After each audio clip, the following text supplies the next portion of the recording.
Hello, আমি সুপর্ণা। আমার ছোট্ট একটি মিনি ব্লগে তোমাদের সকলকে স্বাগত। তোমরা সকলেই দেখেছিলে এই বালতি সহ পদ্মের গাছটা আমি গালিব স্ট্রিট থেকে কিনে নিয়ে এসেছিলাম। কিনে নিয়ে আসার পর তো দেখেছিলাম 2-4টে ফুল ফুটেছিল, কিন্তু আস্তে আস্তে দেখলাম পদ্মের ফুল ফোটাটা বন্ধ হয়ে গেল, সাথে বড় পাতাগুলোও আস্তে আস্তে মরে যেতে শুরু করেছে। ছোট্ট ছোট্ট কিছু পাতা বেরোচ্ছে, কিন্তু সেটাও খুব কম।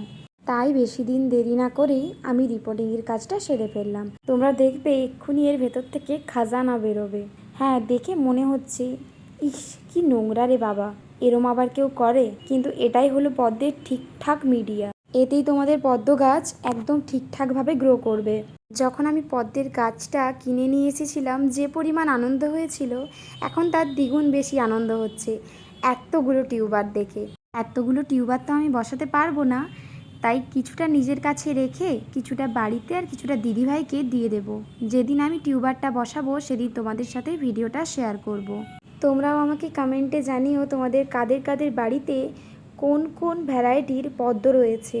আমার ভিডিওটা যদি তোমাদের ভালো লাগে তাহলে আমার ভিডিওতে লাইক, কমেন্ট, শেয়ার এবং আমার পেজটিকে ফলো করে আমার পাশে থেকো। চলো তবে আজকের মতো আসি, দেখা হবে আবার অন্য কোনো ভিডিওতে। টাটা।